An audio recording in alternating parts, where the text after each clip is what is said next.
La Hammer restera dans les mémoires comme la société de production la plus florissante de l'histoire du cinéma britannique.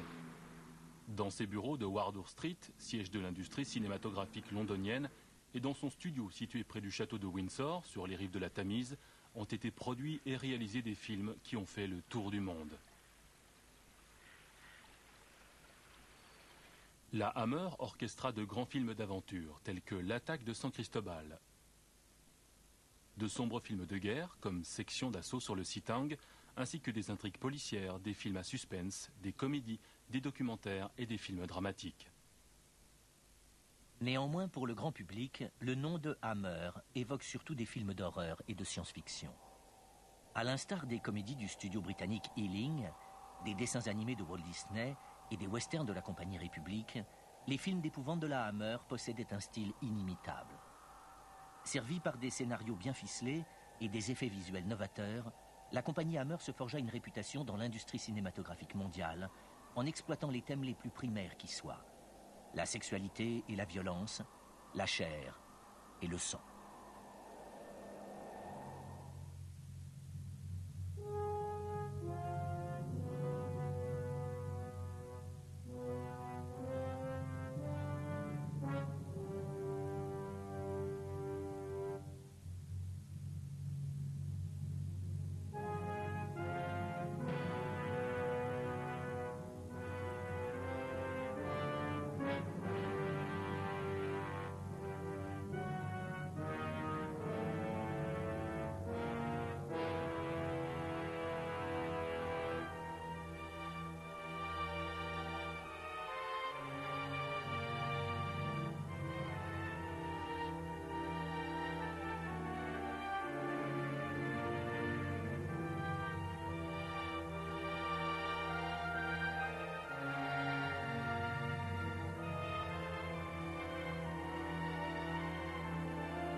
Le succès de la Hammer reposait non seulement sur le sang, mais aussi sur les liens du sang.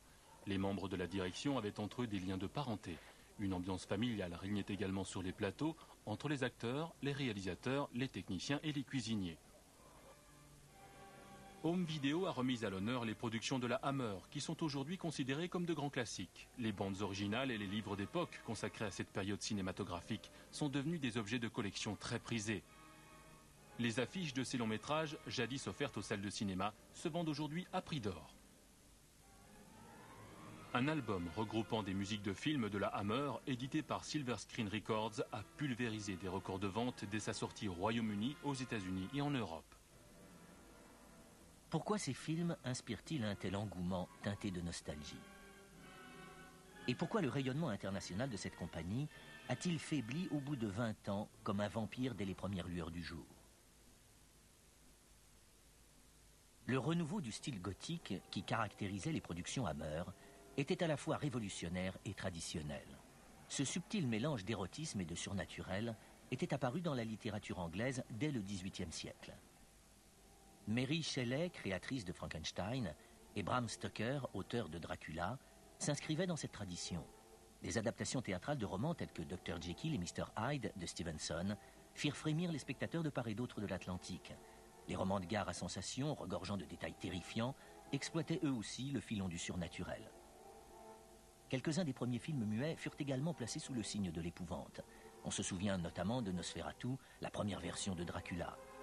Les images de ce chef-d'œuvre, dépourvues de dialogue, marquèrent les esprits des cinéphiles du monde entier.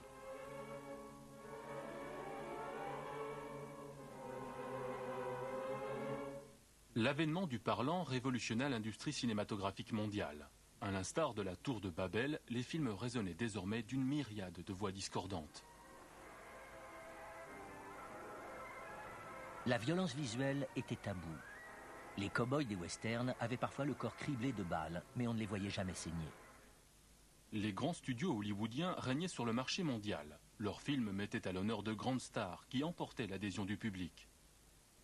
It originated as a very small distribution company under the title Exclusive Films. The people concerned then were my grandfather, Enrique Carreras, from Spain, and a man called Will Hammer, or Hines, depending on how you knew him as to whether it was in his private life or he had a sort of theatrical life. Hammer was my father, surprisingly enough. He was a successful businessman and a failed comedian. He failed because he wasn't really very funny. Après avoir créé une compagnie baptisée Hammer en souvenir du nom de scène de Will Hines, ces deux hommes produisirent quelques films dont une comédie musicale ayant pour vedette le chanteur américain Paul Robeson.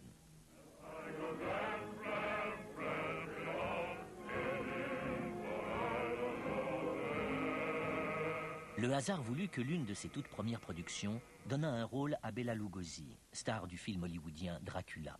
I joined, we're very close as we sit here today, to being 50 years when I first reported for work as an office boy in Wardour Street.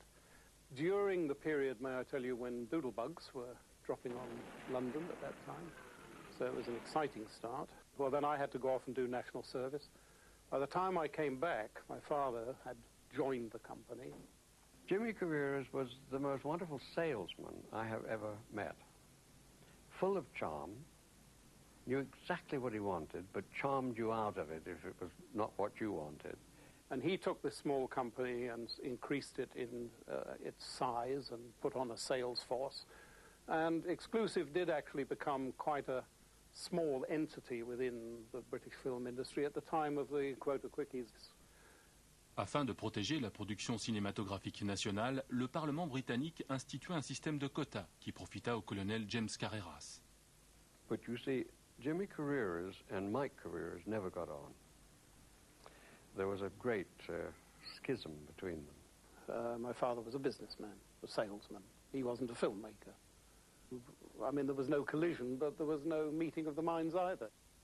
Le fils de Will Hines, Tony, supervisait les activités de production aux côtés de Michael Carreras. Mais son ambition inavouée était l'écriture. After the war, Enrique's son, Lieutenant Colonel Jim Carreras, came back, and we seemed to get on right. And he said, "Why didn't I join?" And I'd just come out of the Air Force, and I really hadn't anything to do. So we got together, and I joined the firm. Tony Hines was a better filmmaker than I was. He was, a definitive filmmaker. Tony only lived to make films. We became quite friendly, which was most unusual, because Tony never became friendly with anybody involved in movies. We became quite friendly. We very luckily got hold of the rights and were encouraged to make a film by the booking manager of the ABC Cinemas, which turned out to be Dick Barton, which was a tremendous successful radio series and really was a national institution. We started to make a series of radio-orientated characters and bringing them to life in the cinemas. From 1948, we actually had a production program of 6 pictures a year, all based on the radio series. And from that, slowly, whatever the company policies were in changing names, but Exclusive segued into Hammer Films. Les Bray Studios furent installés dans un manoir situé au bord de la Tamise. And a lot of it was kind of falling apart and, needed repair. And I remember once it was a terrible thunderstorm. Oh, God, the rain came down in sheets, as it can, as you know there. And the roof's leaking, everything's leaking. And Terry Fisher says, carry on. And there we are, the splash, donk, going everywhere. But we carried on. La Hammer confia la gestion des Bray Studios à Anthony Nelson Keys. Il allait par la suite devenir producteur, tout comme son jeune assistant, Jimmy Sangster.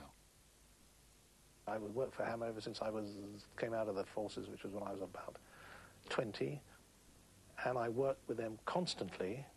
We'd work from 8:30 to 5:30 on Wednesdays and Fridays and to 6 o'clock on the other 3 days. And they were very strict about breaking up on time. As executive producer, used to cut the turkey at Christmas, it was a really small family, permanent unit. Our crew used to, I think probably 3 years was like a minimum engagement when they used to join Hammer in those days. We had the same directors alternating, and the producers were Tony Hines and myself. Certain types of films that he enjoyed making, I didn't, and certain types of films I liked making, he didn't. But the studio only made one film at a time, and that is a tremendous advantage in not only everybody knowing everybody, but everybody knew what the hell they were doing. They were all working on the same film, and the Americans adored this. À l'époque, la Hammer ne réalisait que de petites productions. Le partenariat avec Robert Lippert lui garantissait une large distribution aux États-Unis, un accroissement des bénéfices et la possibilité d'utiliser des prises de vue d'autres films de Lippert. Mais au début des années 50, la Hammer ne se distinguait en rien des autres sociétés de production. They were not even on their way to becoming a cult then. La Hammer tire à profit de l'engouement naissant pour la télévision en adaptant une série de la BBC. Le X majuscule, qui composait la première lettre de son titre, indiquait clairement que ce film n'était pas destiné aux enfants. We were off on our way to Tangier, and we were leaving the airport, and Tony Hines raced up in a car, and just before we got on the plane, he put a whole bundle of television scripts in my hand and said, read these in Tangier, we want to make a film of them.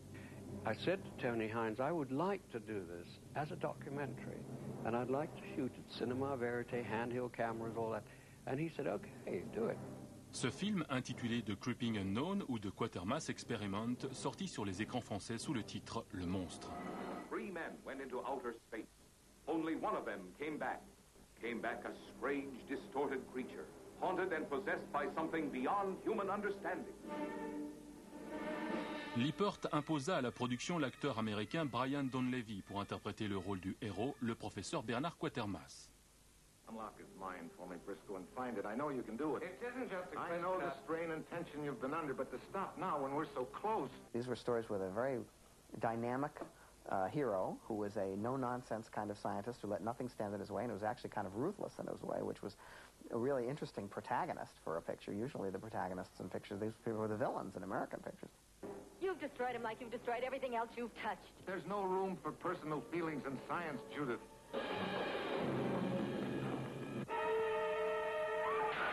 I want to cordon around the entire area, evacuate all public, get information to check up every movement that's likely to take place inside this radius tonight. And it was then that I started to work with John Hollingsworth, who was already the music director of Hammer. When he played the tapes to Tony Hines, who said, okay, let's try. And so there I was, suddenly flung into the Quatermass Experiment. Very alarming it was, too, the first time round. It was scored, I think, entirely for strings and percussion. It seemed to suit the subject very well.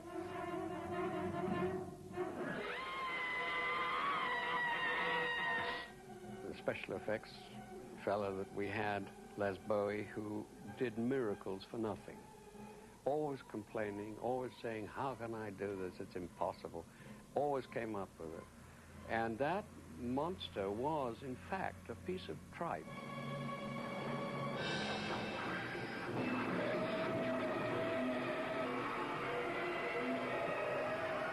Jouant une fois de plus sur la lettre X qui s'applique en Grande-Bretagne au film interdit au jeune public, Hammer produisit X The Unknown, thriller sur une boue radioactive noire remontant des entrailles de la Terre. There was Tony Hines and Mike Carreras, and we were batting around ideas, and it seemed at the end of a session I'd come up with the most ideas, so Tony Hines said, go away and write it. I said, I'm not a writer, I'm a production manager. And he said, well, write it, if we like it, we'll buy it. So I wrote it, and he liked it, and he bought it.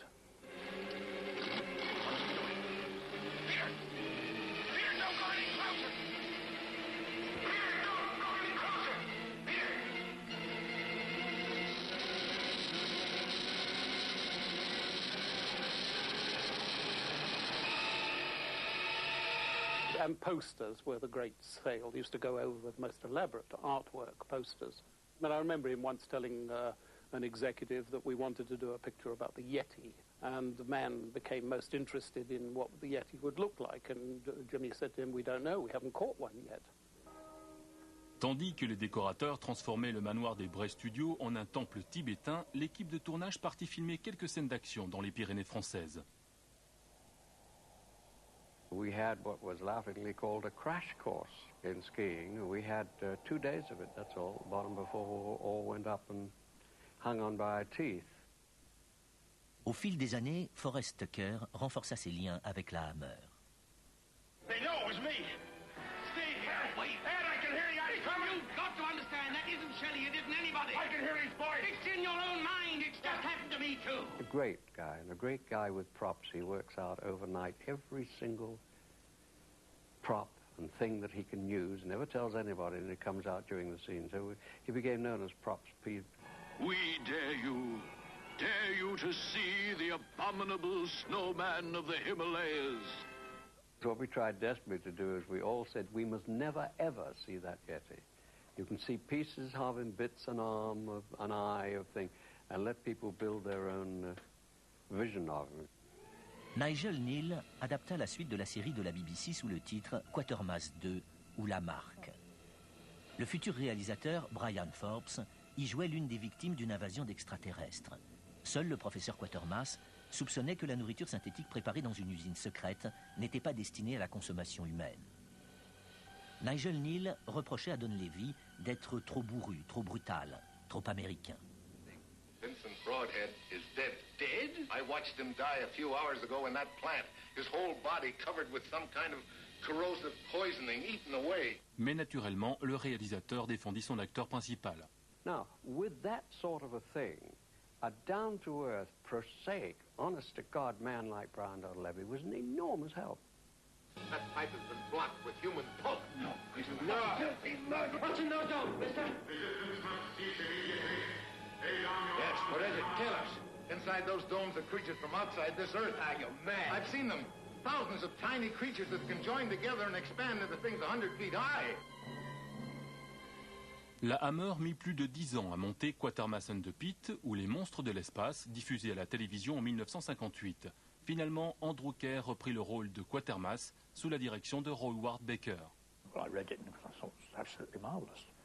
It was a really fireproof script. It was excellent. The film was meant to be made at Elstree Studios.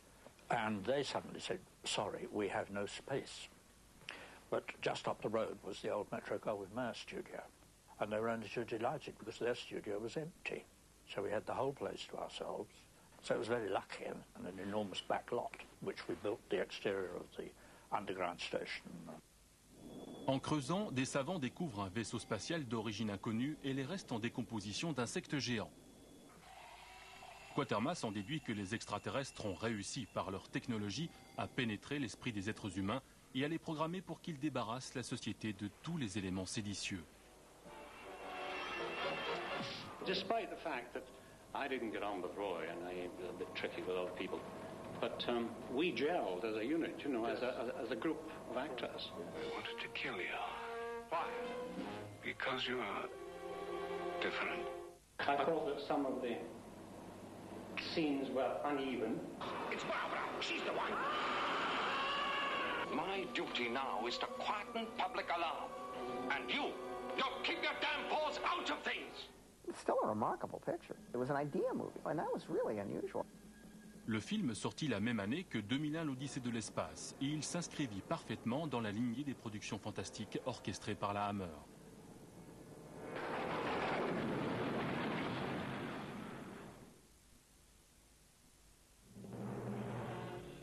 En 1950, les monstres classiques étaient utilisés à des fins comiques. In the 50s, when the genre was basically in decline, the horror movies had sunk pretty low. And when the Hammer pictures came along, they were obviously classier. Max Rosenberg et Milton Subotsky proposèrent à la Hammer un scénario de Frankenstein. It didn't bear much relationship to the film that we finally made. They had the ear of Elliot Hyman, I think I'm correct in saying, and Elliot, by this time we were now associated with Elliot, but he, because he didn't know much about it either, thought that was a good idea in making, because there hadn't been a Gothic horror made since the Universal cycle, and certainly not in colour.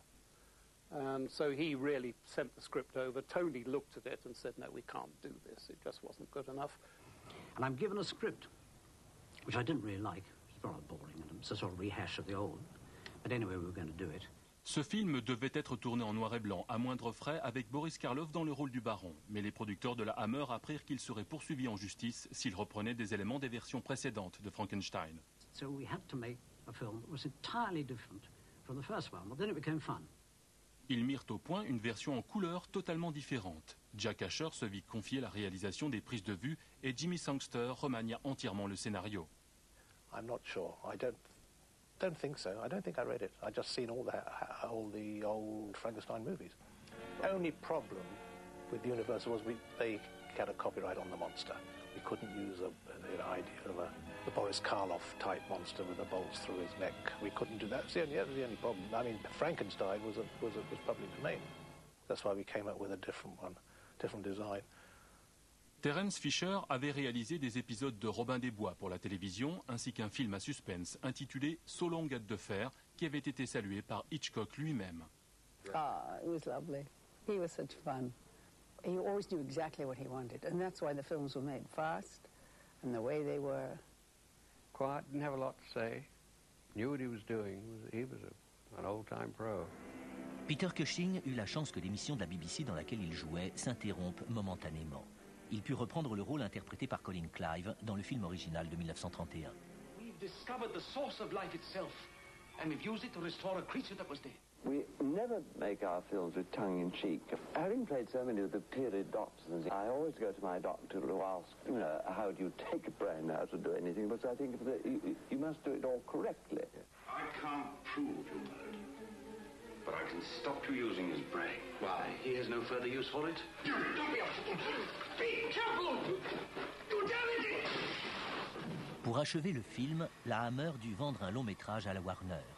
Cette opération lui rapporta environ 660 000 francs, ce qui lui permit tout juste de boucler le budget. Christopher Lee donna une nouvelle interprétation du monstre légendaire. The legs are independent of the arms. The hands sort of don't coordinate with the feet or the rest of the body. So I tried to play the character like an ill-coordinated, childish creature. Le premier jour où Peter Cushing rencontra Christopher Lee, il lui dit qu'il était déçu de ne pas avoir de réplique. Cushing lui répondit « Écoute, j'ai lu le scénario et honnêtement, tu peux t'estimer heureux. » Oh. Well, we were shooting in the dark. We really were. I did about 3 tests, if I remember right. I think I said, look, it's bits and pieces of other people, so it should be patched together. Le maquilleur Phil Leakey créa un visage qui rappelait celui d'un accidenté de la route. Cette créature était un véritable patchwork de balafre. Il était pratiquement impossible à Christopher Lee de boire ou de manger, et naturellement, il avait le plus grand mal à trouver des voisins de table. It's never horrific to you. Well, in fact, we might have laughed. Probably did. I guess I was 10 or 11. Oh, it was terrifying. I mean, I was scared to death. I've always heard the makeup criticized in later years as not being a very good makeup. I thought it was pretty creepy. What is amazing today to me is the production value, the beauty of the sets, the costumes. They were all real. They were all Victorian costumes. Elizabeth, come back! Les yeux, les mains et les organes du monstre étaient emplis d'un liquide de couleur rouge carmin qui fit hurler de douleur Christopher Lee dans une scène où on lui tira sur le visage. When this happened, I gave vent to the most ear-splitting shriek, which literally paralyzed everybody on the set. I don't think they'd ever heard anything like it. And it was genuine, because there's some agent in this blood, glycerine, whatever. I felt someone had put a red-hot poker into my eye. Le film rapporta plus de 35 millions de francs, soit 70 fois plus qu'il n'avait coûté. La Hammer avait créé un personnage qui dépassait toutes ses espérances. Hammer made their first remake after the 29 pictures in 1956 or 58, I think it was. And it was the Frankenstein picture, and it was only one amongst 5. There was Up the Junction, I think it was Peter Sellers, and Frankenstein picture, and 2 or 3 others, a Quatermass picture. No idea of starting this incredible snowball. I remember everyone being astounded at the success of that movie, though. I mean, it took off. And I don't think we got very good reviews, did we? The critics hated us. I mean, really loathed the film and loathed us. But it started the cycle, and it started Hammer, as it really became known, Hammer Horror. The critical reaction came at the same moment as the cues. I mean, if you've got a choice, what are you going to do? You're going to read the newspaper or look at the cues? The success of Curse of Frankenstein was way out of proportion to what was expected. I think if that picture hadn't been as successful as it was in America, there might not have been any other big Hammer films. Par l'entremise de son ami Mike Frankovich, James Carreras conclut avec la Columbia une commande de 3 films. L'un d'eux devait être la suite de Frankenstein s'est échappé. Son scénario devait relater les différentes tentatives du baron Frankenstein pour parfaire sa sinistre créature. I wanted to scare people and make them sort of shudder. And I think what is the most shudder-making thing, from my point of view, was cannibalism. So I put cannibalism into the picture. In the year 1860, I, Baron Frankenstein, was sentenced to death on the guillotine. But I have escaped the guillotine, and I shall avenge the death of my creation. As Peter and I used to play games on the set all the time, we'd play. Who is he? Nobody. He isn't born yet. We had a sheep's brain. The technicians forgot to put the brain in the fridge. And the smell was appalling. All the technicians were fainting. Anesthetic! I think what he's doing is a ruthless thing. It might be different from Mary Shelley, but it wasn't much different from other movie Frankensteins. Il y eut aussi un téléfilm pilote tourné à Hollywood, non pas par la Hammer, mais par une autre équipe de production. Just disaster. I mean, the people who were involved, which was Screen Gems, had no idea what they were trying to make. I don't know why they ever came to us in the first place, because, you know, we had made some fairly good Gothic stories. Tony Hines went over to finish the project, and even he couldn't get them to make a good film. On ose imaginer ce qu'eût été le film sans son intervention. En 1963, la Hammer renoua avec Frankenstein. Un lutteur du nom de Kiwi Kingston interpréta le rôle du monstre sous la direction de Freddie Francis. Terry was unwell at that time. I mean, Terry became unwell and then got progressively worse. By this time, Hammer had cleared with Universal that they could use the original makeup.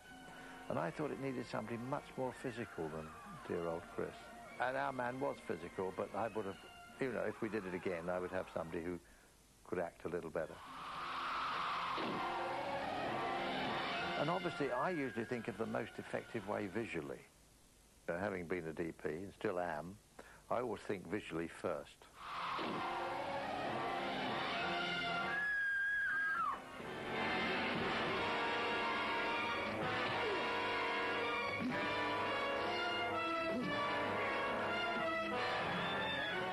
Le baron était légèrement en avance sur son temps. Il transplantait déjà des organes humains quelques années avant le professeur Christian Barnard, qui réalisa la première greffe du cœur en Afrique du Sud en 1968. You are interrupting my work. Your work. The work of the devil. Hans, please, Father. You can't. No!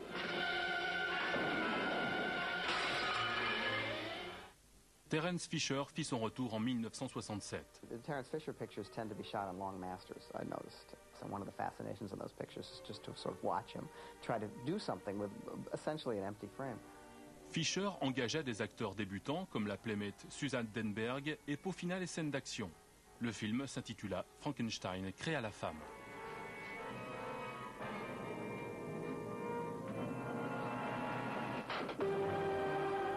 Who am I? Who am I? The Frankenstein Created Woman is a very interesting picture. It's got a lot of interesting thematic stuff that you really wouldn't expect, that they didn't have to deal with. In Frankenstein Created Woman in particular, I remember great stills of Peter Cushing and Susan Denberg that weren't in the movie. You know, and I could never figure out whether they were never shot or whether they were cut out or what the story was. Les affiches n'avaient aucun rapport avec l'intrigue du film. Hammer voulait juste attirer les spectateurs. En 1967, une nouvelle version de Frankenstein fut tournée dans les studios agrandis d'Elstree sous la direction, une fois de plus, de Terence Fisher. Terry would pretty much let you go through the scene. He trusted your own instincts. He was very easy to work for. You haven't finished. He would just tell you what you'd be doing previous to this, what your emotions would be likely to be like, and then ask you to run it through. Right. Action. Scientist. Surgeon. Madman. Murderer. I can transplant his brain. If I don't, it'll die through lack of oxygen. But that would mean you'd have to remove someone else's brain to do it. Of course, Carl. However. Il était de nouveau question de chantage, de meurtre et de machination diabolique. Oh, but he's only doing it for a frightfully good cause. I loved Peter. He was very gentle. Everybody loved Peter. He was very gentle. He adored his wife. He was kind. What a lovely piece of export. I can't speak too highly of him. What have you done to him? For God's sake, go away! Leave us alone! James Carreras n'aimait pas trop les films d'horreur. Et quand il voyait une équipe d'une quarantaine ou d'une cinquantaine de personnes apparemment inoccupées, il devenait quelque peu irritable.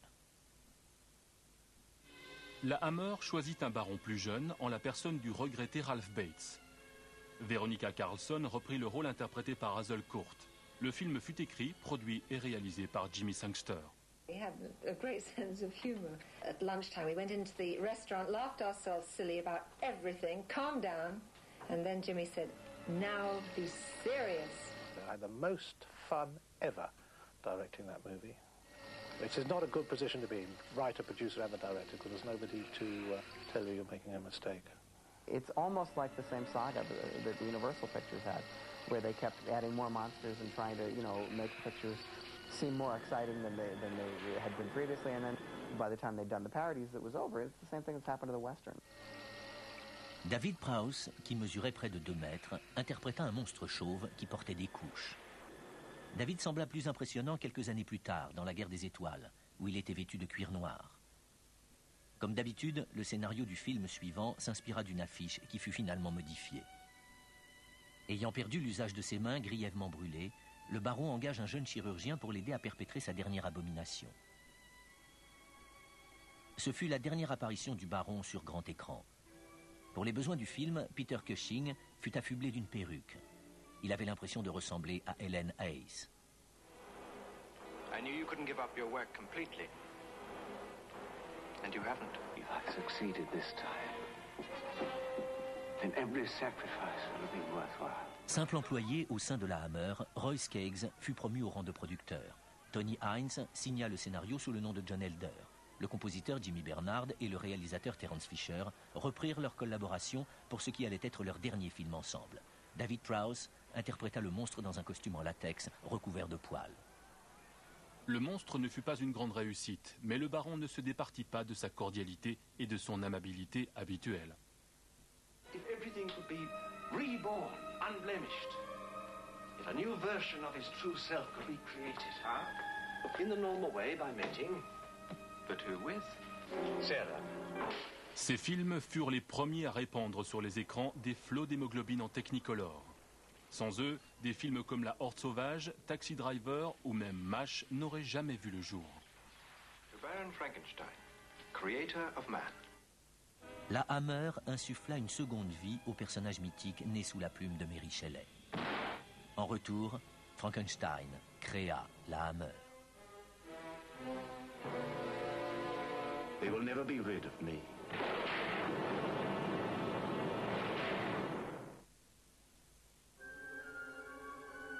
En 1958, la Hammer obtint d'Universal l'autorisation de tourner un remake de Dracula et lui céda en contrepartie les droits de distribution pour les États-Unis. Well, Horror of Dracula was a particularly big moment in my life and the life of a lot of kids my age. We had watched the Universal pictures, and they were scary, but they were on television in your house. So there was something about that was a little safer about watching those pictures. But in a theater with color, I remember kids, parents not letting them go see it because it was supposed to be so scary. D'un côté, les forces du bien. Castle Dracula is somewhere here in Clousenburg. Will you tell me how I get there? De l'autre, le charme envoûtant du mal. Dans son scénario, Jimmy Sangster substitua au pouvoir surnaturel suggéré par Bram Stoker une force bien plus redoutable, le sex-appeal. I thought the more human he became, the less magic or fantasy figure he became, the more threatening he was. À l'instar de ce Dracula, tous les vampires de cinéma furent ensuite pourvus de canines en plastique, qu'il s'agisse de films hollywoodiens, italiens, mexicains, français ou même japonais. Cet accessoire constitue un changement radical par rapport aux versions précédentes. You must help me. You must. You're my only hope. You must. I'll help you. I promise.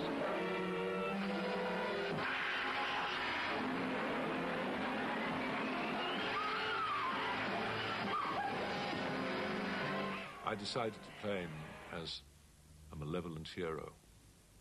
I decided to play him as a man of immense dignity, immense strength, immense power, immense brain, because it's all there. He's a kind of a Superman, actually. Dracula was sexy, and he was seducing people, and he was basically going to bed with women. You know, and afterward they just thought he was great.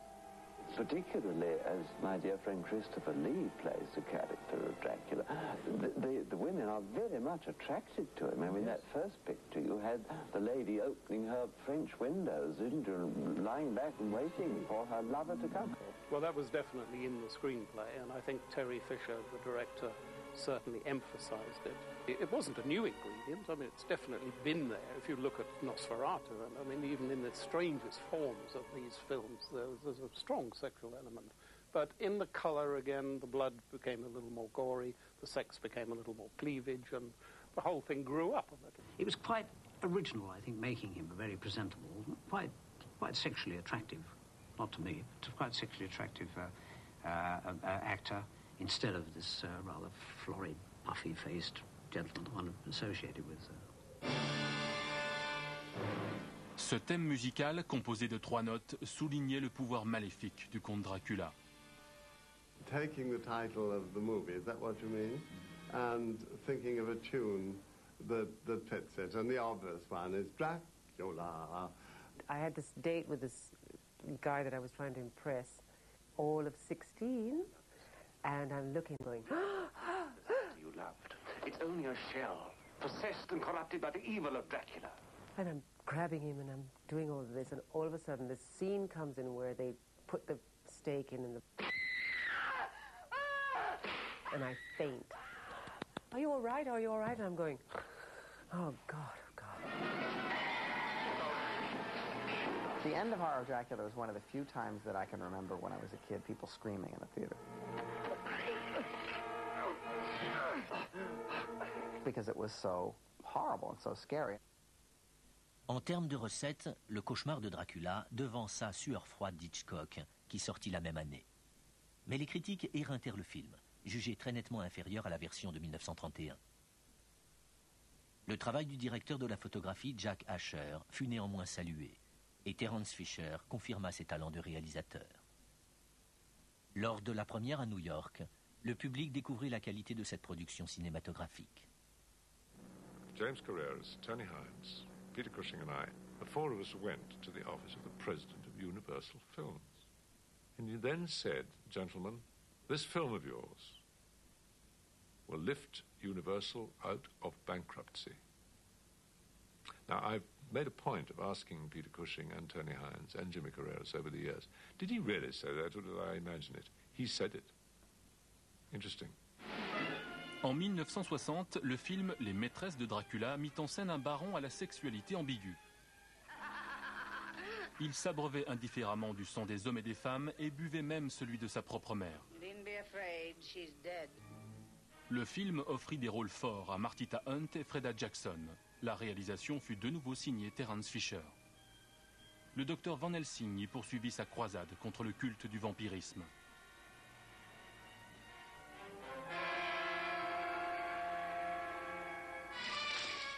Pour des raisons d'ordre budgétaire, l'une des scènes clés du film fut supprimée. Elle devait montrer Van Helsing exhortant une horde de chauves-souris à attaquer le baron dépravé. Elle fut remplacée par une scène dans laquelle le docteur aspergeait Dracula d'eau bénite dans un moulin à vent bientôt dévoré par les flammes.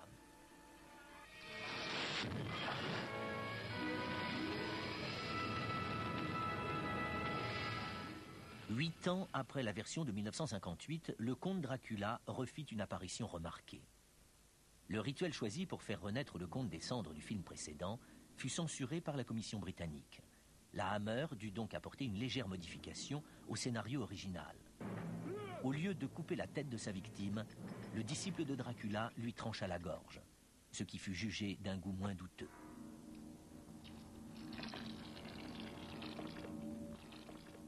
I must kill him. He is already dead. He is undead, Mr. Kent. He can be destroyed, but not killed. Au cours du mois de mai 1965, le frère de Francis Matthews déambula dans les studios avec sa caméra et filma 3 jours de tournage.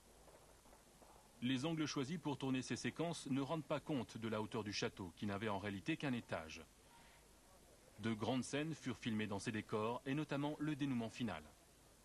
Sur ces images, Suzanne Farmer et Barbara Shelley jettent un dernier coup d'œil à leurs répliques. Charles Tingle somnole, Christopher Lee discute d'une scène.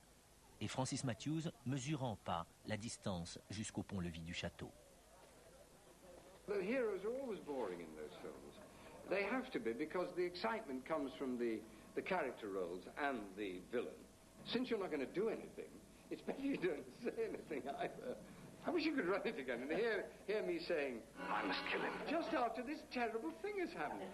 It's not only the delivery of the line, but the fact that I allowed Terry to let me say the line. My sister-in-law's a vampire, my brother's dead, my wife's nearly been killed, I'm exhausted. There was always a danger with Hammer that they forgot what had happened to you. Le maquilleur, Roy Ashton, avait confectionné des verres de contact peints à la main pour donner l'impression que Christopher Lee avait les yeux injectés de sang. Parfois, quand il les portait, sa vue se brouillait et il ratait les coups qu'il devait asséner à ses partenaires.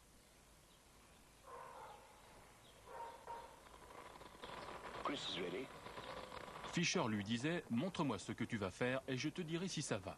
Et il fournissait toujours au monteur James Needs toutes les images dont il avait besoin.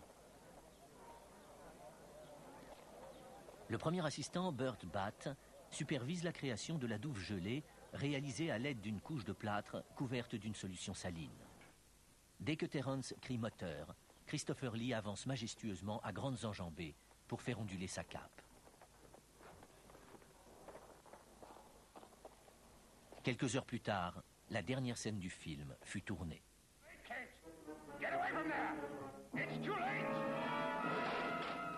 Les répliques de Dracula étaient si mauvaises qu'il fut décidé d'en faire un personnage muet. It will do no good, my dear. Dracula résistait aux balles, Running water. mais pas aux éléments naturels. On peut discuter les mérites de tous ces longs métrages, mais les compétences des équipes techniques, le sens de la mise en scène et le talent des comédiens prouvèrent, s'il en était besoin, que les films britanniques avaient leur place sur le marché du cinéma mondial.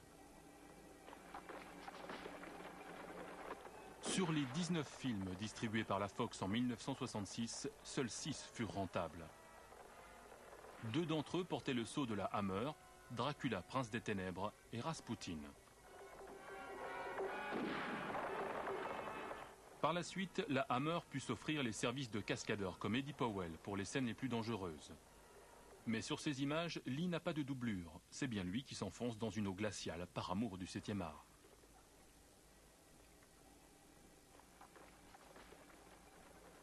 La costumière Rosemary Burroughs essuie la cape et les chaussures de Dracula.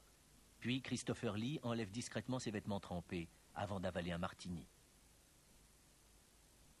Mais la glace dégela moins de 2 ans après. Et Dracula refit surface. I know that on that one, Terry was definitely not fit, so there was never any question of them asking Terry to do it. Le réalisateur Freddie Francis avait remporté l'Oscar du meilleur directeur de la photographie.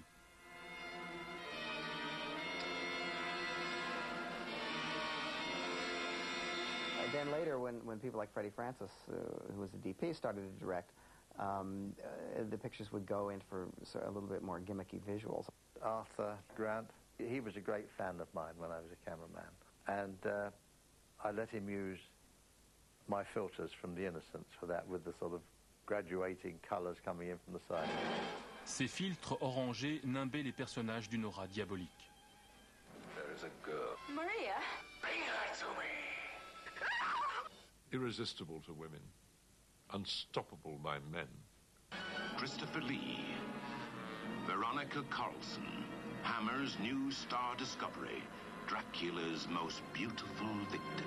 Well, I used to skip classes at college too, if I knew there was a new Dracula film out or a new Frankenstein film out, and they were always the Hammer films.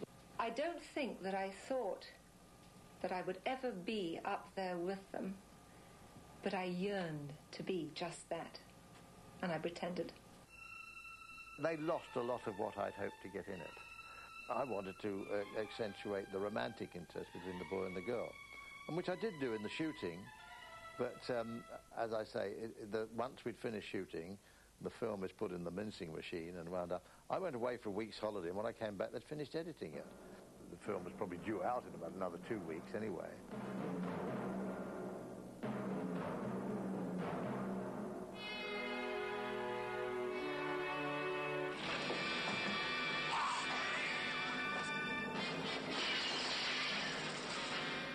Very tall, very aristocratic, beautiful operatic voice.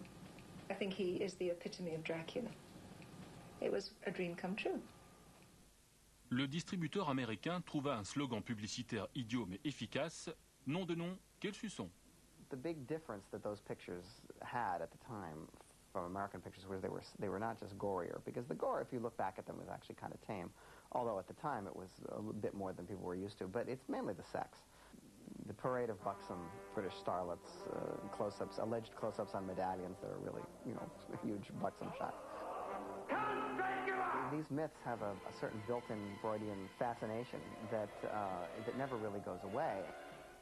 But no, you're talking about Van Helsing riding a stake in this section. Well, if you like to look at it the way it is, but I don't think that's ever meant. But no, the reason for staking Dracula is to get rid of him. Dracula faillit bel et bien mourir. Pour des raisons budgétaires, le comptable Brian Lawrence suggéra de produire un long-métrage qui n'ait de Dracula que le nom. Mais le distributeur américain insista pour que le célèbre conte apparaisse dans le film. James Carreras supplia Lee de tourner dans cette production en lui disant qu'il priverait d'emploi toute l'équipe s'il n'acceptait pas. Lee ne pouvait pas décemment refuser. Mais il fallait qu'ils intègrent son personnage dans le scénario. Finalement, sa prestation se limita à de courtes apparitions. Désireux de casser son image, Christopher Lee joua dans The Magic Christian, film dont il partagea la vedette avec Raquel Welch. And Christopher and I became good friends also at one point when I was living in London. He and his wife Gita, but they were very nice people, and he was quite an elegant and quite a sensual Dracula. I thought that was just an act, and he was quite like Dracula, actually, Christopher. Dans l'année qui suivit, la Hammer sortit un autre Dracula. What I was trying to incorporate is the element of magic, the mystery, the touch of the supernatural. There was one thing that nobody else had ever done, which was when the hero, Jonathan Harkness, I think it is in the book, he looks out of his window and he sees Dracula climb out of a window of the castle. But it had a certain amount of opposition because it was going to cost money to build a special set for this. But at any rate, we did. Mais ce film ne fut distribué aux États-Unis que dans quelques salles. Pour perpétuer la lignée des vampires du 7e art, la Hammer avait besoin d'un apport de sang neuf. I think it came from a distributor. I think it was partly accepted by us eagerly as a change of scene. It didn't work. It was a mistake. Le regretté cinéaste canadien Alan Gibson repoussa les limites du genre. Et le vampirisme devint à la mode.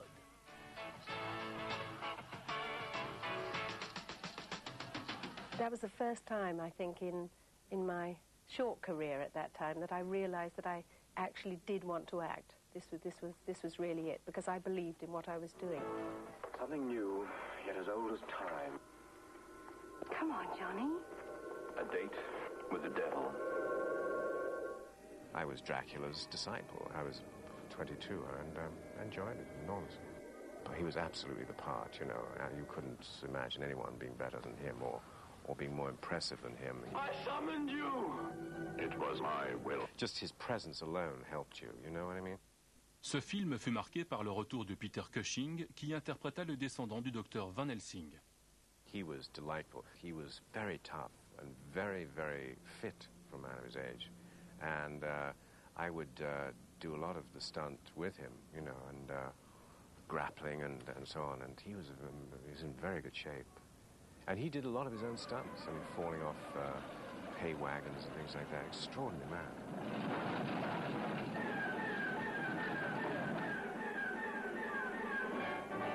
You could be Dracula's next victim. Seriously, I am a fully fledged vampire because we had the scene where I had Christopher Lee sunk his fangs into me, and he actually he got a little carried away and drew blood. So I am a fully fledged vampire. That is one of my claims to fame, which I have on my resume. You don't have to act much because he is very frightening when he has all his gear on, his white face and the contact lenses, and he's very tall. I'm not small, and he is very tall. At that moment, I was being bitten by Dracula, and I believed it. Christopher Lee émit de nombreuses réserves concernant le scénario. Il abandonna le rôle en 1972 car il trouvait que les scénarios s'éloignaient trop du personnage du livre et de son contexte historique. Un Dracula des temps modernes, cela n'avait plus aucun sens. Néanmoins, dès que les caméras se mettaient à tourner, Christopher Lee et Peter Cushing donnaient tous les deux le meilleur d'eux-mêmes.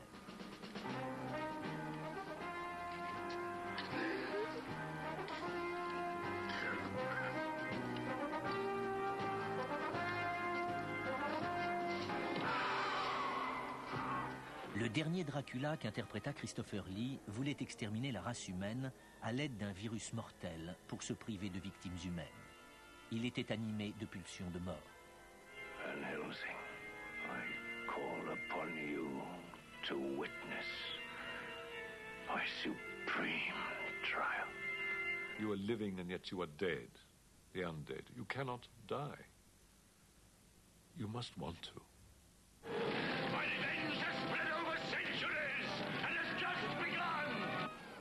Ce fut l'une des rares répliques du livre de Bram Stoker qui fut conservée dans le scénario.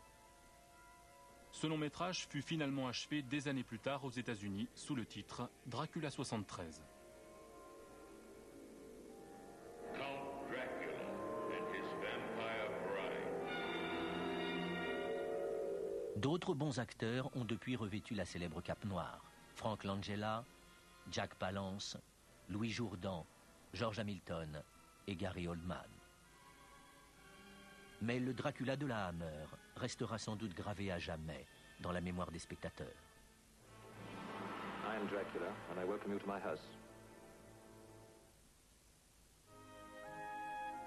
Les nouvelles installations des Bray Studios reflétèrent l'expansion de la compagnie Hammer. And we all lived through the times when the first stage went up. There was never a stage when I went there. And then a second stage went up. The field where we shot Quatermass with the rocket coming down and the tree and all the fire engines, they finally built stage on that too and everything. So all our stuff there went. On apercevait aux abords du studio toutes sortes d'accessoires macabres. In those days, the filmmakers still actually knew how to make films and not deals. We had 6 weeks to make the movies. Well, one just had to do it in the time that was allotted, and it was never enough. After we'd been making them a while, I was asked if we could cut down, make them a bit cheaper. I was always being asked that. The Ready Reckoner, if you've got a Ready Reckoner in your mind, that ticks over, and you know exactly which line to take. Construction, it's 85%. Dialogue's not important. The actors are going to change. The actors and the directors are going to change the dialogue anyway. If an audience thinks about Jimmy's script, then you're dead. But Jimmy used to get them rattling along at such a pace that the audience didn't have time to think about them. We would bring films in on budget and on schedule and deliver them. The Americans were really only interested in delivery dates because once they put it on a piece of paper, it was gospel. If any of us could get any artistic points in, we could. But the whole overall operation was a sort of business financial situation. Well, I have to say that, yes, they didn't like spending too much money. I was earning my wages, basically. I thought the stars were behind the camera more than in front of it. Tony Hines, who was really the head of production at any rate at Hammer. He was a very shy man and didn't get involved in films on the floor. He was real behind-the-scenes guy. Tony was the master at it, and he had Terry there. I mean, why interfere with a winning formula? Tony would never complain if one altered a little bit here and there. We did a bit on location and a lot in the studio. We started with them when they were exclusive films, And they used to send me a script and say, Andrew, what can you do with this?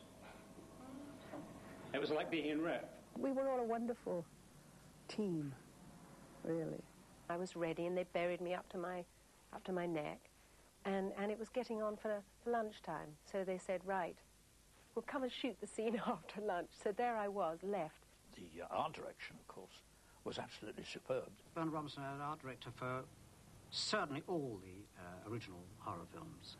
Very, very clever man in making a lot out of not very much. They had an excellent team, and they got marvellous sound from this comparatively small orchestra. We never went over budget or over schedule. There were many times when I didn't finish a score until maybe the morning of the recording. And we delivered them, so we delivered the goods. They made films in all sorts of genres. They made war pictures and, you know, quote, program movies. We took a few more chances, perhaps, but the structure, the family feeling, the flavor, the units, the directors, remained very much the same. En écoutant les musiques de James Bernard, on entend les syllabes composant les titres des films.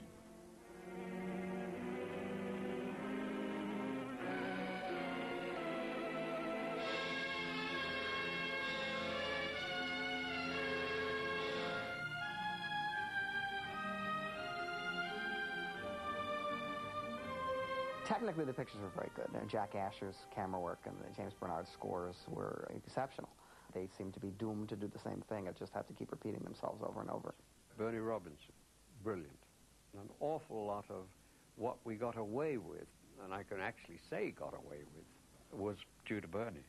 In Yesterday's Enemy, it was the Burma War thing. Bernie did revolving jungles and things.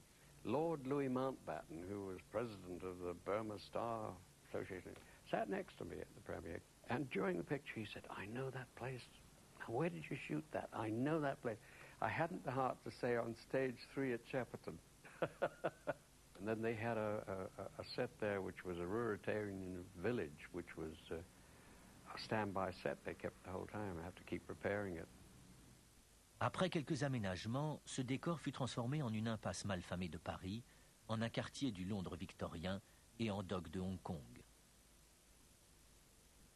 Pour le remake de La Momie, tourné en 1959, l'équipe du directeur artistique Bernard Robinson dut recréer les tombes de l'Égypte ancienne.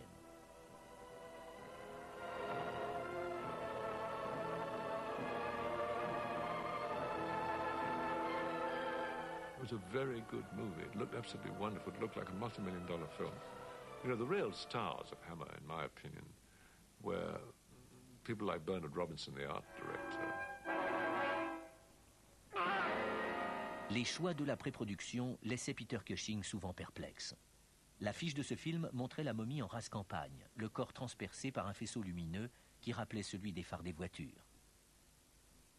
Un jour, Peter Cushing dit à Terence Fisher « On ne peut pas tromper le public. Puis-je prendre le harpon fixé au mur et le planter dans le corps de ce vieux Christopher? Il n'aura qu'à l'enlever et à continuer à marcher comme si de rien n'était. »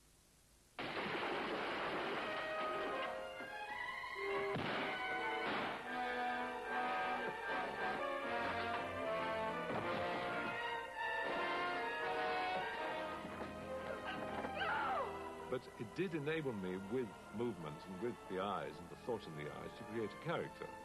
The movement is terribly important, how you reach out a hand.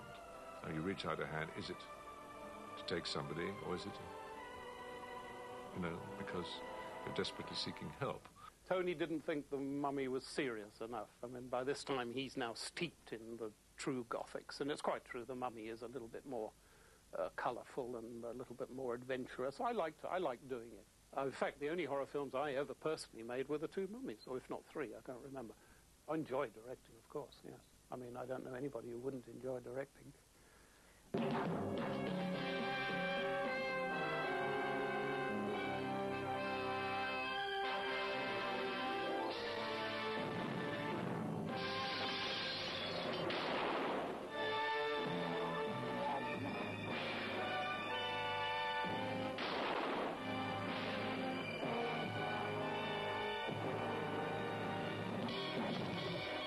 Kenneth Hyman, fils d'un associé de la Hammer et futur président de la Warner, proposa une série de films sur Sherlock Holmes qui débuta avec Le Chien des Baskerville. Some revolting sacrificial rite has been performed. What depths a human being can sink to. What human being could have done this?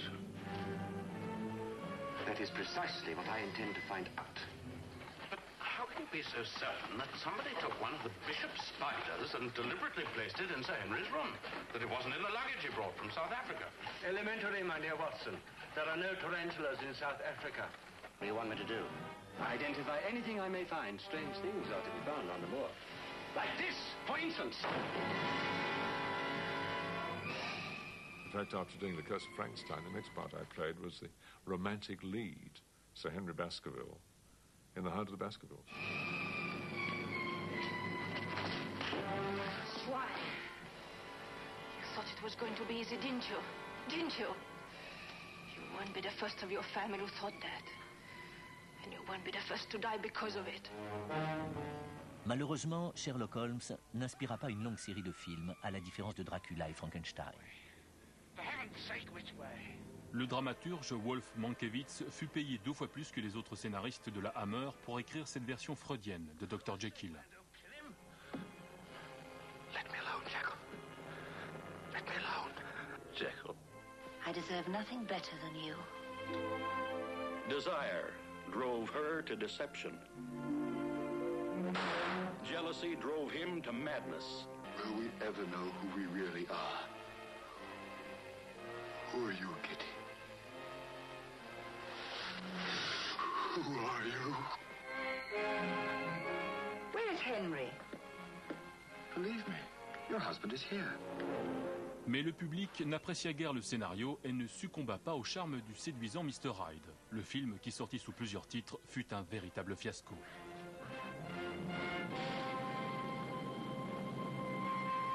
At that time, we actually were doing, in my opinion, some of the best films we ever made.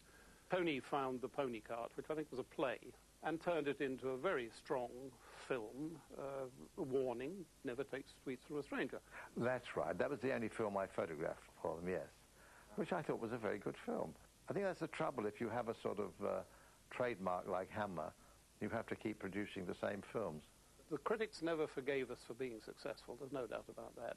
They accused us of really trying to capitalize on the elements of it. It was a very, very wrong criticism. And it was started by a couple of critics who actually never, ever gave a Hammer film of any sort a good critic. Les damnés fit très peu d'entrées en salle. Ces échecs commerciaux successifs incitèrent James Carreras à revenir à des productions plus conformes au style de la Hammer. Il souhaitait renouer avec le succès.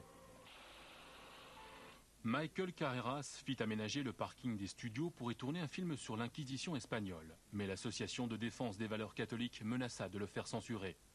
Heureusement, James Carreras proposa un autre projet qui enthousiasma Universal. Il s'agissait d'un film tiré du roman Le Loup-garou de Paris de Guy Andor. Mais la Hammer dut débourser de grosses sommes d'argent pour racheter les droits d'adaptation. Pour réduire les frais de production, Tony Hines se chargea de l'écriture du scénario. Les censeurs britanniques critiquèrent sévèrement le film. Ils estimèrent que Le Loup-garou était conçu dans des circonstances trop violentes et que sa naissance le jour de Noël constituait un sacrilège. Ils s'offusquèrent même de voir un aristocrate se gratter la croûte d'une cicatrice. La Hammer objecta que le film était moins terrifiant que Psychose d'Hitchcock, ce à quoi les censeurs rétorquèrent « Terence Fisher n'est pas Alfred Hitchcock ». Oliver Reed, Leslie Ann Down, Donald Sutherland et Freddie Jones comptent parmi les nombreux acteurs qui débutèrent à la Hammer.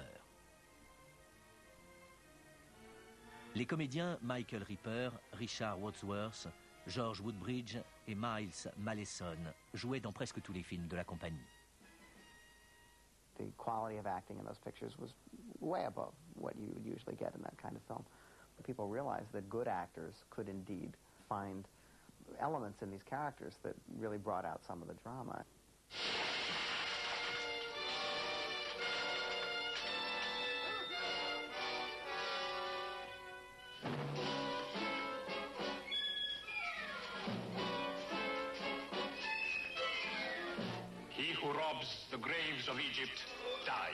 Frustré de ne produire que des films d'horreur, Michael Carreras quitta la Hammer en 1961. I mean, I went off and did my thing for a couple of years. I did a musical, which I always wanted to do. I made a western, which things I would never have been able to do at Hammer. Les activités de production incombèrent à Tony Hines, qui les délégua à Tony Nelson Keys, puis à Alda Young, qui fut l'une des premières productrices anglaises. I don't think Aida was as dedicated as we were. She, rightly so in a way, her idea was just to get the film through. Tony Hines devait veiller à limiter les coûts de production. Le directeur de la photographie, Jack Asher, travaillait bien, mais lentement. Or, le temps, c'était de l'argent. La Hammer engagea donc d'autres chefs opérateurs, tels que Michael Reed et Arthur Grant. Les budgets furent considérablement réduits. I said, there's one way we can make them back to back. That is to say, we do a picture, same car, same sets, and do 2 pictures. I remember seeing Rasputin, the Mad Monk, and the Reptile, and they were all shot in the same sets, and Dracula, Prince of Darkness, and Plague of the Zombies were all shot in the same sets. So it was sort of like watching the same picture twice. Ayant appris que Cary Grant souhaitait jouer dans un film d'horreur, Tony Hines remania le scénario du Fantôme de l'Opéra. Mais Grant déclina l'offre.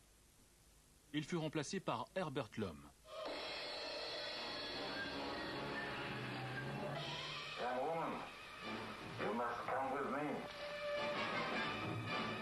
Dans ce film, plus que dans tout autre, Terence Fisher accentua l'aspect à la fois tragique et romantique de l'histoire. Le scénario ayant été écrit pour Cary Grant, le rôle ingrat de meurtrier était confié à un nain. Dans sa campagne promotionnelle, le distributeur insista lourdement sur le fait qu'il s'agissait d'un film d'horreur.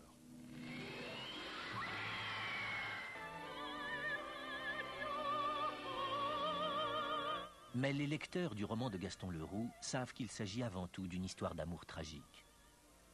Ne saisissant pas le message du film, Time Magazine déclara que ce long-métrage était aussi effrayant qu'un grand-père en costume d'Halloween. Le distributeur rejeta la responsabilité de cet échec sur Terence Fisher, qui n'avait pas réalisé de film pour la Hammer depuis 2 ans.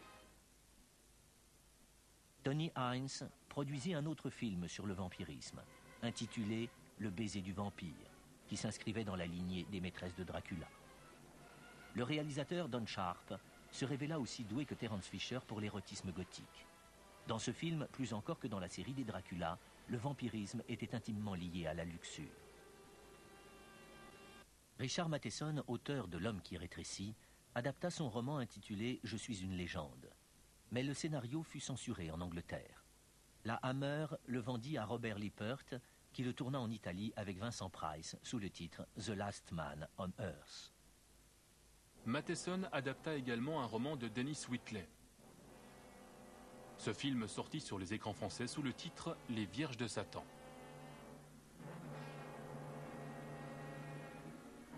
I remember Tony Hines ringing me and saying, Jimmy, you've got to do a very good job on this because I don't think it's working. Anyway, he was quite wrong in his judgment, wasn't he? The lights. Well, what about the lights? They seem to be dimmer. Terence Fisher se retrouva à nouveau derrière la caméra. Chaque fois qu'il filmait Christopher Lee en gros plan, celui-ci allait le voir et lui glissait un billet de 5 livres dans la main pour plaisanter. Mais l'équipe de tournage croyait vraiment qu'il le soudoyait.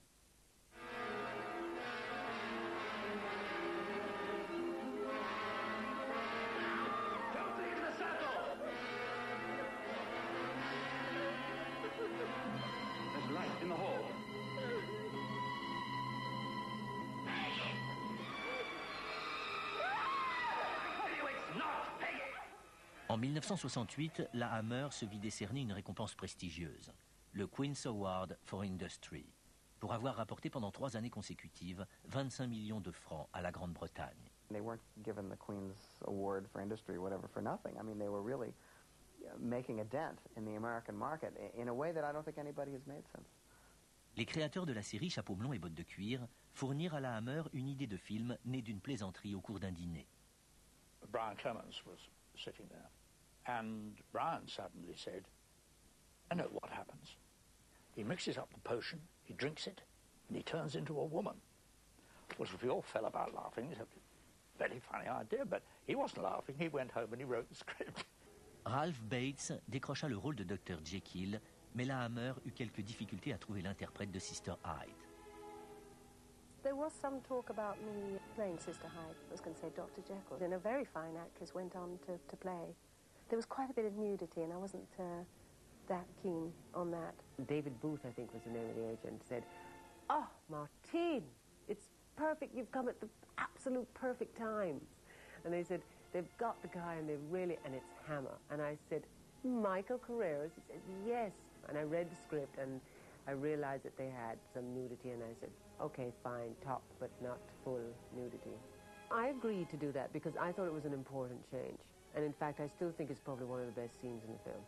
But of course, once you saw the two of them together, it was a brilliant piece of casting. And she did it very well, too. But unfortunately, he was pressured. I think everybody was pressured, including Hammer was being pressured into going into more nudity, to compete with what was going on. And they decided to go even further to full frontal nudity when I got on the set, and I said I did not agree to that, So we had a bit of a contretemps. However, I used all of that sort of nervousness and that sort of rage and anger and stuff to birth myself, really. I mean, when I am there, I don't know anything about my anatomy even. It is I who exist, Dr. Jekyll, not you. It is I who will be rid of you. Rid of you! Interesting idea, the male to the female, and this could be so great. They could have taken it so much further. It's Hyde, isn't it? How is your brother? He hasn't been himself of late. Years later, when I saw Roy Ward Baker, he said to me, "Martine, I wish we had really gone into the male-female." Dans les années 70, les productions de la Hammer montrèrent un peu plus de sang et beaucoup plus de chair.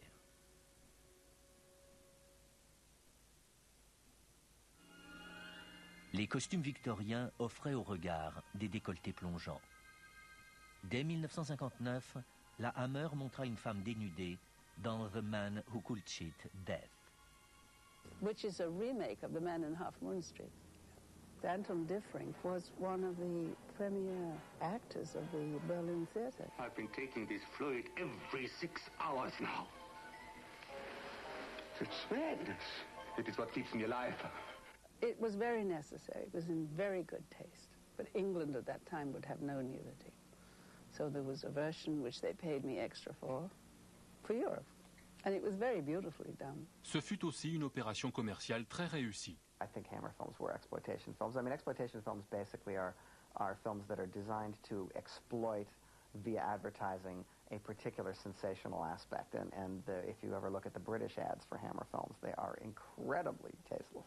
I mean, they really make the pictures look like AIP pictures from the 50s, whereas the American ads tend to be models of restraint, actually, in comparison. Contrairement aux acteurs, les actrices de la Hammer faisaient souvent office de porte-manteau et tournaient rarement plus de 2 ou 3 films pour la compagnie. I'd been doing a poster for an English campaign called Lamb's Navy Rum.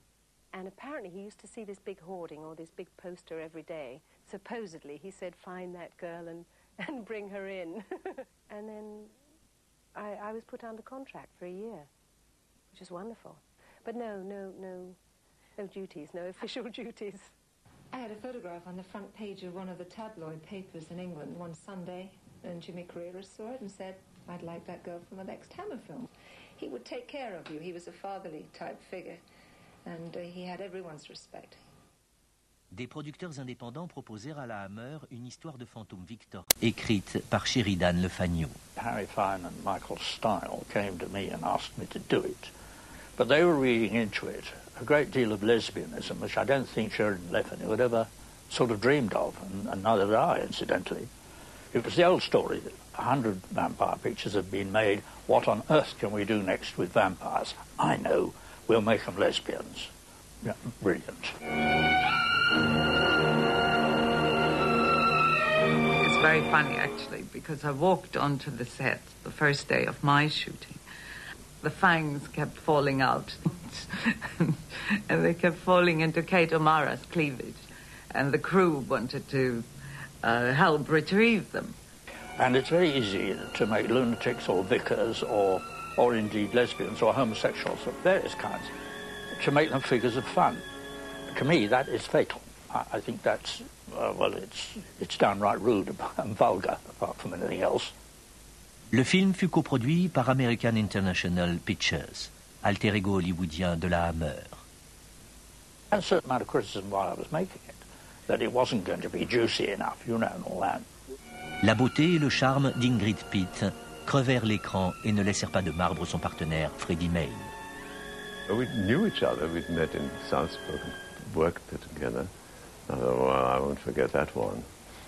She used rather provocative language in between takes, and it was rather delicious to be bitten by her.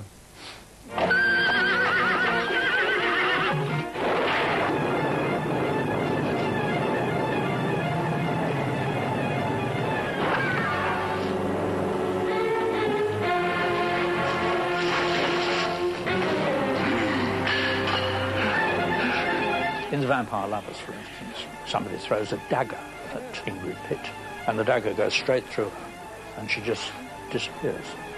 It's a romantic view, an essential element in horror pictures, which has been almost, well, now totally lost. Avant même la sortie du film, le tournage de la suite débuta dans les mêmes décors. Dans ce deuxième opus, qui ne fut pas un chef-d'œuvre, Jute Stensgaard reprit le rôle de Carmilla, interprétée par Ingrid Pitt. Peter Cushing dut renoncer au projet car sa femme tomba gravement malade. Il fut remplacé par Ralph Bates. La réalisation devait être assurée par Terence Fisher. And Terry got sick, and that was about within 2 or 3 weeks of starting shooting, and they asked me would I like to do it, and I said yes. I was engaged as a director without much muscle. Hated the movie, hated it. Evidence? Of what? That you are a vampire. I hope to become known as an extremely good actress. And I hope to get an Oscar sometime. With Jute Stensgaard. I don't mean to demean her talent in any way. She's very talented and did a lovely job. Her claim to fame was a toothpaste commercial, and very, very well endowed, and also which helped, I'm sure. Mary et Madeleine Collinson, les premières sœurs jumelles à avoir fait la une de Playboy, jouèrent dans le 3e volet de cette saga de femmes vampires. The devil has sent me twins of evil. Le personnage de Carmilla fut relégué au second plan. They kept doing the same things to death. I mean, it was like a big thrill to have a lesbian vampire movie, which is it turned out to not be something that people particularly wanted to see anyway. Certaines scènes de nu des films d'horreur étaient totalement injustifiées. Ce fut le cas d'une scène de viol dans Le Retour de Frankenstein, qui fut finalement coupée car jugée inutile. That was a big disappointment to me, and it was to Peter as well. We talked about that a lot. We were not very comfortable about it because we'd almost completed the whole film. There was no reason. I had no reaction to Frankenstein as if he'd raped me, even though the scene was put in the film much earlier. That was a very difficult thing for me to do. And it was difficult for Terry, too. He was very sensitive about it. And in the end, he just said, enough is enough. And he cut the cameras. He just didn't want to continue them. Les monstres féminins étaient nettement moins populaires que leurs homologues masculins. Les actrices avaient plus de succès dans les thrillers traditionnels, qu'il s'agisse de Susan Strasberg dans Test of Fear, de Bette Davis dans The Nanny ou de Tallulah Bankhead dans Fanatic. Michael Carreras et Kenny Hyman reprirent leur collaboration et produisirent un film placé sous le signe de la chair et du sang. I was called on the telephone by Dick Zanuck, who was head of the studio then. He said, "We've got this fabulous project for you, Raquel. It's called 1 Million Years BC, and it's a remake of a Victor Mature, Carol Landis movie." And I said, "Oh my God, not a dinosaur movie, man, I'll never live this one down." I figured, well, Steve McQueen got away with The Blob, you know, maybe I can get away with 1 Million Years BC, you know, nobody will remember this thing. I can shove it under the carpet, you know. But people remembered it. For the kind of films that Hammer makes, I thought that they always do a very good job. They have a certain budget. They have a certain look they're trying to achieve. It's not Gone with the Wind. It's not a David Lean movie, relatively speaking. I thought it was a pretty well-done movie. Ray Harryhausen, who was a kind of genius of sorts to do all of the special effects and this frame-by-frame photography, and it was all explained to me, in great detail. So I took on the project with the Hammer Company in London. It was a pleasure to get back to dinosaurs again. They were my first love. The man was a genius. The frightening thing, of course, is that when you're looking at the rushes, after a full day's work, you go into the theatre the next day, you've got 6 frames. I mean, it's better to hold them up to the light, because otherwise they've gone through so quickly.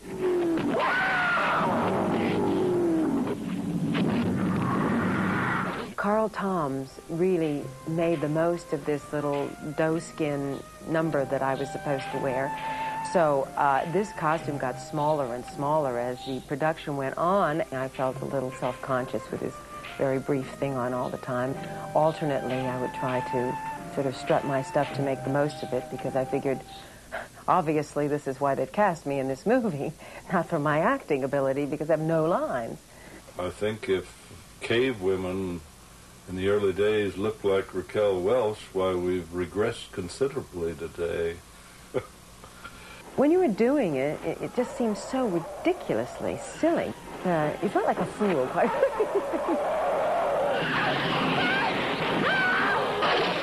L'actrice d'origine jamaïcaine Martine Beswick n'apprécia guère son rôle de méchante. What was happening was that Raquel had this lovely, everything was like perfect, and mine looked like a rag, so I was a bit jealous. She had more makeup and she had eyelashes, and I had to go like a pig woman. And then you have this big girl fight in the middle. The Queen of the Shell people and the Queen of the Rock people had to have a girl fight. And we had to do Destry rides again in the caves of Tenerife. The whole thing was kind of like a dance. Martine and I worked out this whole routine together. I just loved to do the action stuff. I should have been a boy. We often wonder whether the attraction of Miss Welch or the dinosaurs were the important thing in the picture. It started me off. So I guess Dick Zanuck was right, We had some sets standing from Million Years BC. The idea came on to make a quickie. And he said, Martine, I've got something. He said, I want you to be my queen. I said, oh, all right, darling. What? Well, I want to do this film called Slave Women of the White Rhino. I mean, what else can I say? You've got to be kidding. Why did you come? I can only believe the fates brought me here. And they brought you to me. And all the little blondies had these, they just came right out of acting school. And everybody had these, like, really English voices like this, and it was hysterical. I am queen here. I will not be denied.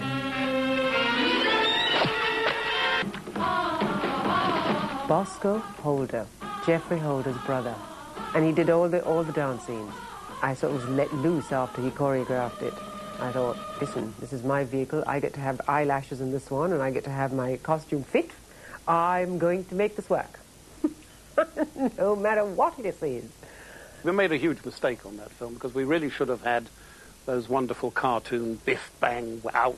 It should have been done like that. Who are you?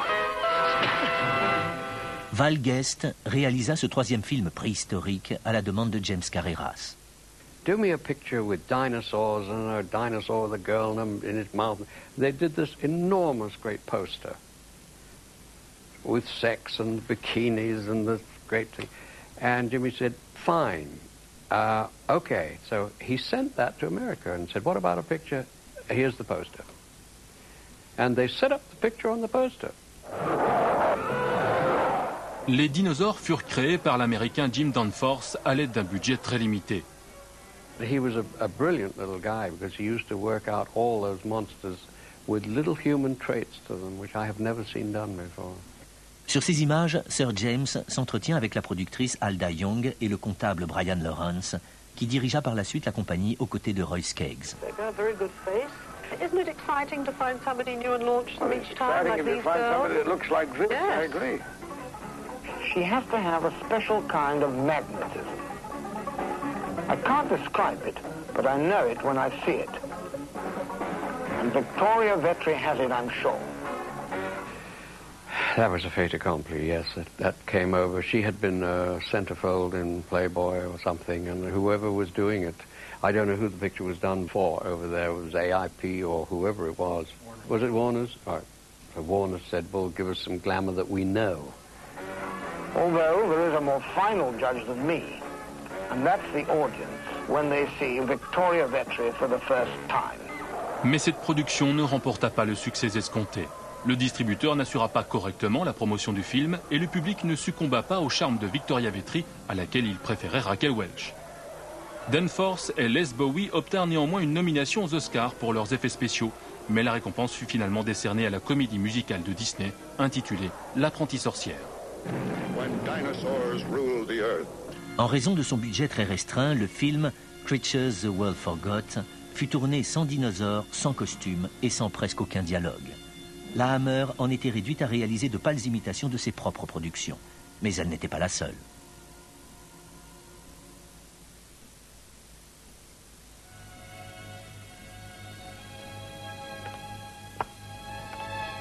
It's over? Yes, sir. It's all over. Dès 1958, la société de production Eros Film imita le style de Quatermass dans un long métrage intitulé The Trollenberg Terror. Elle produisit également un film d'épouvante en Technicolor dont le scénario fut signé Jimmy Frankenstein Sangster. Sickening, isn't it? No longer could there be this indirection and not showing things and people, describing things that had happened as opposed to seeing them. The pictures were very graphic. Tourné à Hollywood sous la direction d'Herman Cohen, quelques mois après Frankenstein s'est échappé, ce film faisait allusion à l'ancien domicile anglais du docteur. Les caisses entassées dans son laboratoire mentionnaient même l'adresse, 113 Wardour Street, Londres. Well, that's because Herman Cohen's office was on Wardour Street, in the same building as the Hammer Films office. Dans les films inspirés des romans d'Edgar Allan Poe, on retrouva l'utilisation du Technicolor et des décors historiques chers à la Hammer. Hazel Court joua dans un grand nombre de ses productions d'American International Pictures. Your hands are so cold. Oh, I don't think there's really any difference. You just have better facilities here instead of a house, that leaks. Christopher Lee et Peter Cushing travaillaient souvent pour des concurrents tels que Rosenberg et Subotsky, qui proposèrent Frankenstein à la Hammer en 1956. During the 60s, there were a lot of imitators of Hammer. Amicus pictures looked virtually the same, had identical casts, and I think the studio started to lose its identity a little bit. Hollywood se mit à débourser des millions de dollars pour produire des films qui étaient jusqu'alors tournés à moindre frais. Les grands studios voulaient des stars prestigieuses et des effets spéciaux renversants. Et dans les productions à petit budget, la violence, qui était restée jusque-là secondaire, passa au premier plan. Le sensationnel faisait recette. La Hammer fut restructurée. Là de monter des films de qualité sans moyens, Tony Hines quitta la compagnie à 46 ans. Mais il continua à écrire des scénarios. Sir James usa alors de ses talents de persuasion pour faire revenir son fils dans le giron familial. Money. I mean, I needed the dosh. I cleared my brain and came back and got on with the job. Michael Carreras négocia une coproduction avec les studios Ron Ron Shaw de Hong Kong. It seemed to me that if we were going to go back and make another Dracula type, that we really ought to try and find a new way of telling the tale. So the Shaws, who I've always admired anyhow in their attitude to filmmaking, it seemed to me a natural marriage. The idea of going to Hong Kong to make a picture, of course, was wonderful if you've never been to Hong Kong. But the difficulties were absolutely enormous. Trying to put Kung Fu with straightforward horror didn't work, or at least we didn't have a script that made it work. Christopher Lee refusa de jouer dans ce film. Le conte fut donc interprété par John Forbes Robertson. Peter Cushing eut au moins l'honneur de planter un ultime pieu dans le corps de Dracula. As the seven brothers and their one sister meet Dracula. I think it's something else that didn't work. I'm not saying that it necessarily makes for a better picture to have those ingredients, because you're fighting the believability factor all the time. The representatives of the major American companies, they should have said this is no good. But what they said instead was, if you can make it cheaper, or if you can show a little more of this, that, or the other, we'll do it. And I think they misled us in a way. I think that had a lot to do with the downfall of Hammer. They lowered their standards because they had their own venue, their own way of doing things, you know, and then suddenly, because everybody was doing nudity and because it was attracting more, well, it's happening again right now. It's happening, the same thing's happening now. You know? Désormais anobli et respecté par la profession, Sir James souhaitait prendre sa retraite et vendre la compagnie. Mais son fils Michael désirait que la Hammer reste dans la famille. I think Jimmy was bought out, or rather, Mike got controlling interest. Our horror stories by that time were passé. I mean, they were children's stuff, when you get into chainsaw massacres and what have you. I suppose I wasn't in tune. I have to take the blame for this. I was in charge. And Mike swears that Jimmy went round the industry and said, "Don't help my son." That's Mike's end of it. Jimmy, on the other hand, I mean, I wouldn't put that anything past Jimmy, but Jimmy, on the other hand, with that wide-eyed face, say, "I wish him all the luck in the world." You know? Everything is born, it flowers, and then it fades away, and eventually it dies. The Hammer period was like the last gasp of world cinema. And as it happened, the horror thing can't go on forever. Sadly, some of the other streams that I tried to instill into the company's product line just didn't work. No, it was none of the old gang. We saw this disintegration happening. We were rather sad for it. Because the people who were concerned with Hammer, really, other than Mike, were no longer around him. La Hammer traversa une passe difficile. Ses scénarios empruntaient aux films de genre, mais le résultat n'était pas toujours à la hauteur. It is commonly supposed that a vampire attacks in only one way, by biting the neck and draining the victim of blood. The girls you spoke of, they were not drained of blood, but of youth, of life itself. La Hammer et Brian Clements tournèrent un film de KPDP dans lequel apparaissaient des vampires.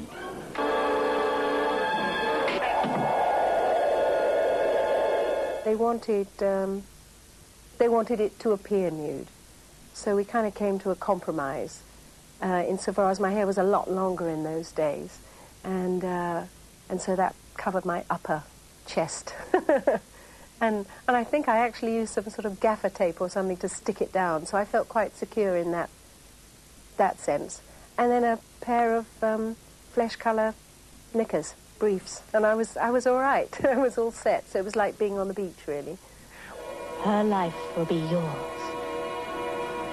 Yours. Her youth will pulse through your veins, my darling, replenishing, restoring. Take her.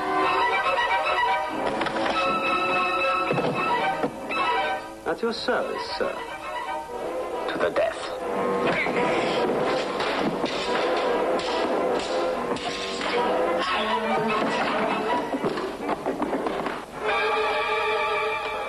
Yes, you bleed, my lord. This is God's blade. Forged for your black heart. Mais ce film ne suscita pas l'engouement du public et il n'y eut pas de suite. Possibly it was too romantic. Maybe it was either ahead of its time or you know, the other way. Maybe it kind of lost in time. I'm not too sure. The timing was wrong anyway, I think. The Lady Vanishes, ainsi qu'un film sur le Loch Ness, n'obtinrent pas un grand succès. Le dernier projet ambitieux de la Hammer vit le jour en 1975. 98% of so-called Satanists are nothing but pathetic freaks who get their kicks out of dancing naked in freezing churchyards. I have a feeling I'm dealing with that other 2%. Richard Widmark challenges Christopher Lee for the soul of a girl named Catherine. Te adoro et te invoco. They got Catherine. We've got to get her back before it's too late. À l'époque déjà, les films dits à petit budget avoisinaient les 5 millions de francs. La Hammer trouva un cofinancement allemand et put s'offrir les services de la star américaine Richard Widmark. Naturellement, Christopher Lee jouait le rôle du méchant.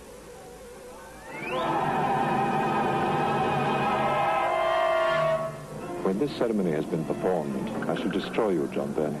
The demons hate you, Raynor. They're waiting for you.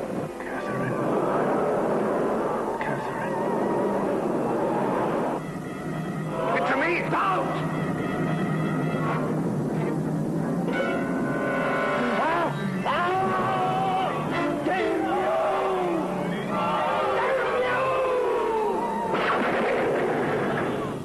La libération des mœurs explique sans doute qu'une photo de la jeune Nastasia Kinski nue ait été insérée dans le dossier de presse du film.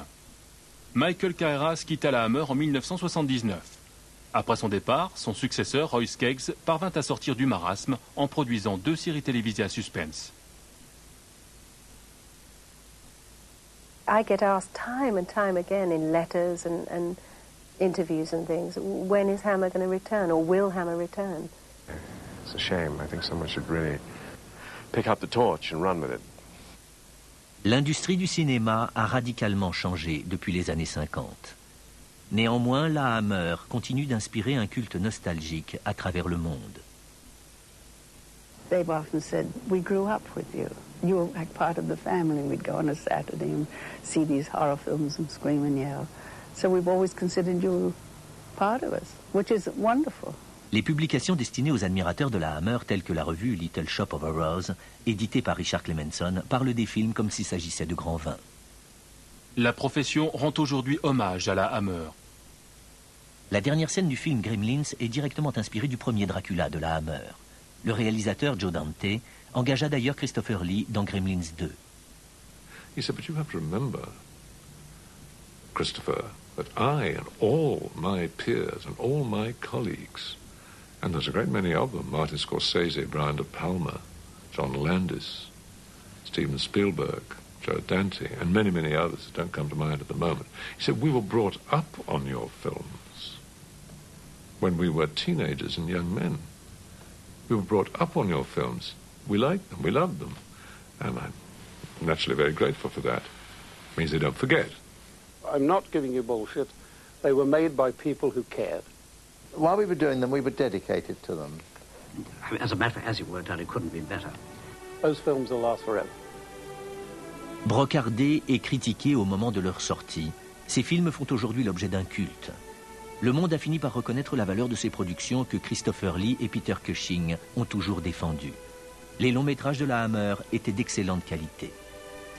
We never thought it was going to be anything. And here it is. It's, you know, they're showing them at the Museum of Contemporary Art and the Lincoln Center, all those horror films. It's in our blood. Film is in our blood. Fun days. Hammer was one of the happiest studios I've ever worked in my life. And it was a family. Ces longs métrages présidèrent à l'élaboration d'un cinéma fantastique en Grande-Bretagne. Leurs images mêlaient amour torride et innocence, chair et sang, érotisme et épouvante. Tous ceux qui ont participé à la création de cet univers imaginaire y ont trouvé une parcelle d'éternité. Quant à ceux qui ont découvert ces films dans les salles obscures ou sur le petit écran, ils peuvent les revoir comme on relit un conte de fées, avec la certitude qu'à la fin, le bien triomphera du mal. En attendant, sait-on jamais, un prochain épisode.